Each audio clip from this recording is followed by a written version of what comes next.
Let's say China. China. China. China. China. China. There are no storm neighbors, and you can actually see Russia from land here in Alaska. You go over to China. China. I did not have sexual relations with that woman.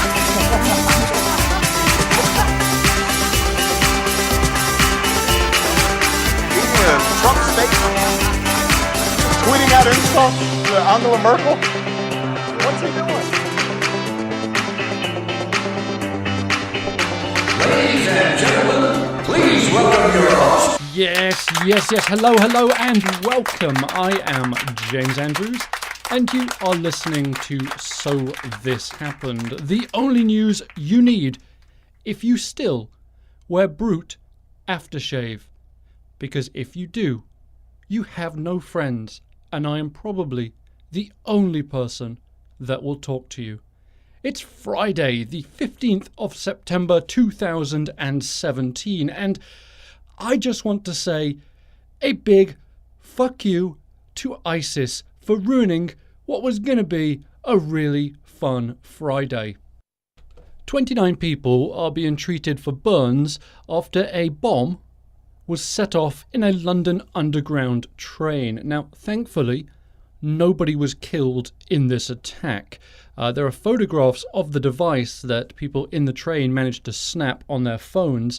All 29 of them are suffering from burns, but it doesn't look much more serious than that. The police are on high alert, as you would suspect, and ISIS have claimed responsibility for it now. However, Donald Trump landed himself in a little bit of hot water with British Prime Minister Theresa May this afternoon, and it makes me wonder, what the hell is Hope Hicks doing? The strategic communications manager. Shouldn't she have said to Donald, okay, hang on, let's not tweet what you're going to tweet, let's just say we're with Britain and our thoughts are with the people. But no, Donald Trump tweeted this immediately after the attack.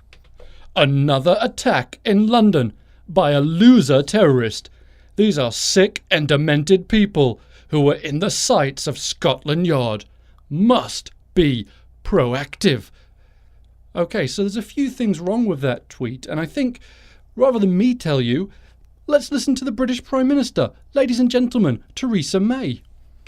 Prime Minister Donald Trump has intervened to say that this was carried out by people who Scotland Yard had in its sights. Does he know something we don't?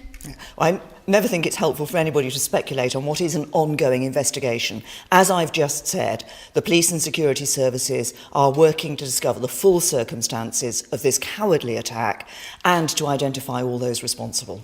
So there's the Prime Minister saying, in not so many words, Donald, please don't tweet things like that because you don't know the facts, because we don't know the facts, and it's our country, so we will probably know the facts before you know the facts. But on the White House lawn today, when asked by reporters, Donald Trump said, yeah, I've got intelligence on the terrorist attacks and I've got information on North Korea. He sort of goes off on a perfect Donald Trump tangent. Have a listen. It's a terrible thing. Just keeps going and going. And we have to be very smart. We have to be very, very tough. Which perhaps we're not nearly tough enough. But that is just an absolutely terrible thing. In fact, I'm going to call the Prime Minister right now. Have you been briefed on any intelligence about the attack? Yes, I have. On numerous things happening, including North Korea. So I've been briefed, and I'm going in right now for briefing, and I'm going to see Frank inside, too. What did you mean when you said that the President ban has to be more specific? We have to be tougher, and we have to be smarter. Okay, so there's the president talking this morning about the attack in London.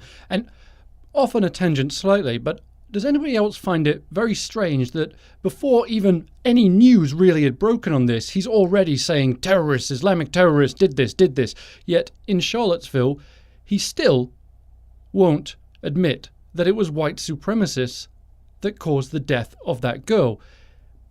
Just an observation. Anyway, it seems that Donald Trump is going to be using this to really ramp up his rhetoric on an Islamic ban again. We seem to have forgotten about that recently because of everything else that's been going on, but now it seems that Donald Trump is trying to push the Islam ban far forward. Right after he tweeted his first tweet, he then tweeted this one. Loser terrorists must be dealt with in a much tougher manner. The internet is their main recruitment tool, which we must cut off and use better. And I love how he sounds sort of like a 10-year-old that has no idea what the internet is whatsoever. You can just see him going, shut it off. No, just shut the internet off. We're going to have to make it better. I demand more pictures of cats being cute and more videos of goats singing. That's what we've got to make this better. Just shut the internet off right now. Turn it off. We have a button, right? The off button. Let's just hit the off button, turn off the internet, and we'll make it better. We'll make the internet great again. And actually just want to turn back to Charlottesville because I've just been reminded that after the Charlottesville attacks, Donald Trump uttered these words. I wanted to make sure, unlike most politicians, that what I said was correct. Not make a quick statement. And not that I'm any expert by any means, but the London terrorist attacked, and at 6 o'clock this morning, Donald Trump was blaming the loser terrorists. That seems like a fairly quick snap decision right there. So maybe Donald Trump is just becoming another politician. God help us all. And then he said some other things this morning about Islamic State and what he wants to do. And my favourite was that he said, we need to be proactive and nasty. I love that. We're going to be nasty, girl. We are going to be so nasty. It's not even funny. Oh, what the hell does that mean? Oh, seriously, I mean, if anyone knows, you let me know on Twitter, right? Because I have no idea what it means. We're going to be nasty to those terrorists. I mean, what are we going to do? We're going to kick them in the nuts. That'd be nasty. We're going to say nasty things about them. I don't understand. We're just going to be so nasty to them. We are going to be so nasty.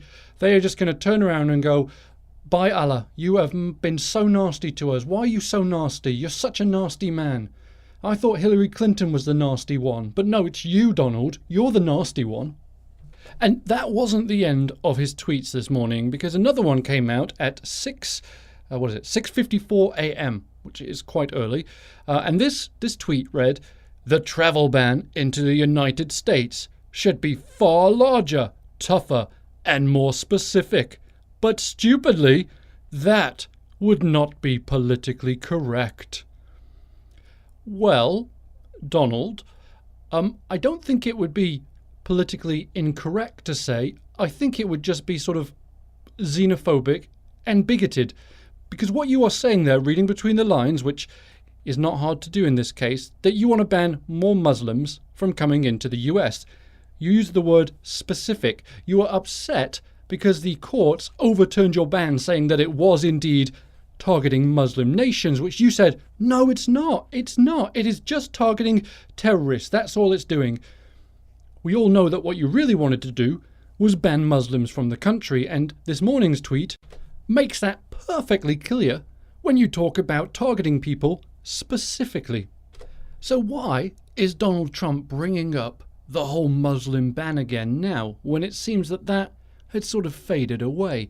Well, one possible reason could be that there is a move afoot amongst his supporters where they are burning their Make America Great Again hats.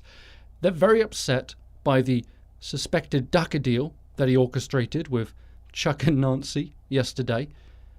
And, well, they've taken to Twitter, and there's a few videos, and here's my favourite one. And this guy doesn't look like he's going to take the hat off. It looks like he's actually going to set fire to it on his head, which would be, fair enough. But at the last moment, he does take it off, and he doesn't burn his head. But have a listen to him. Not in DACA, to stay in Afghanistan, and to violate several campaign promises leaves me no choice. You have become the swamp. Either drain the swamp, or you will never make America great again. And I feel like at this point I should narrate the video, since you can't see it, and all you can hear is crickets, which is quite pleasant and relaxing. But anyway, he's trying to set fire to the hat, and it doesn't want to take. And okay, now it's taken, and literally plastic flame is just dropping off this bastard.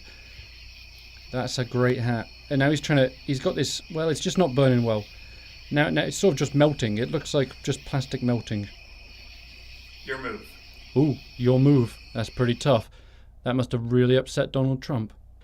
Now, it's not just these sort of anonymous Trump supporters that, may get their 15 minutes of fame from setting fire to a hat, but it's also some fairly prominent commentators. That delightful woman, Ann Coulter, tweeted out this afternoon, "At this point, who doesn't want Trump impeached?"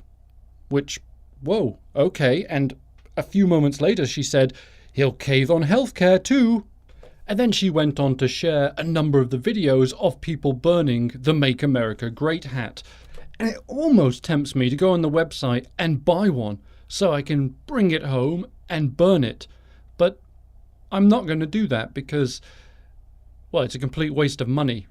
I suppose if you wanted to, you could just go to TJ Maxx or Marshall's and find some Trump wear that's on sale for $1 and buy that and burn it. Have you seen that? Ivanka Trump particularly, her stuff is just, you buy like a jacket for $1, her handbags $2. Nobody wants them. It's spectacular. Well, not everybody is criticizing Donald Trump. One of his supporters posted on Twitter, he gave up his billionaire lifestyle to MAGA. He's being attacked from every direction. He deserves 4 years of trust and support. And I'll just comment on that briefly, if I may. He didn't give up his billionaire lifestyle, you numbskull. He moved from a really big house in New York to a really big house in Washington, D.C. He's still a billionaire. He didn't give his money away. He didn't say, you know what, I'm going to become the president. I'm going to give all my money to charity. He didn't do that. He's still living the billionaire lifestyle, just in a different house, you idiot. So maybe that's why we're seeing Donald ramp up his anti-Muslim rhetoric.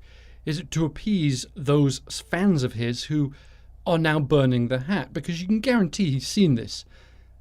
And you can guarantee he's annoyed by it. You can just see him, he's in the White House. Ivanka, Jared, you see what these bastards are doing? Do you know how hard the Chinese children worked to make that fucking hat? And he's just burning it like it's nothing, like it's paper. And anyway, that's enough of that. And we're going to end today, because it's Friday, on a happy note. So here we go. Unbelievable. You can't sort of really quantify it really unless you've done it, been there, done it, and you can't really put it in the words, I suppose. Unbelievable. So this is the story of Martin Crichton, who forgot to check his Euro Millions lottery ticket for over a month. And his memory was jogged when he read an article in the newspaper about a missing millionaire in his area. Well, it turned out to be him. And, well, his friend Sean had this to say. He was a little overwhelmed and he looked extremely worried for a little while, but we went and got his parents, and after a couple more Carlsbergs, he was well away and very happy. Couldn't have happened to a nicer bloke. Won't change him, I would imagine. He will carry on exactly the same, working and drinking at the weekends. That's him. I love the qualifier there. He goes, he'll be working and drinking at the weekends. He's not drinking all day long. I mean, my God, what do you think? He's just, he's a weekend drinker, and, he works during the weekend drinker, Martin. Good man. Anyway, congratulations, Martin. That is wonderful news. Anyway, we are out of time for the day, and it's also the last episode of the week. It's been a great week. Thank you so much for joining me, as always. And if you want to continue this conversation, we can do it on Twitter at SoThisHappened. You can always like and subscribe to the podcast if you are in a mind to do that. And, well, have an absolutely spectacular weekend, and we will chat again on Monday. Goodbye. What you might call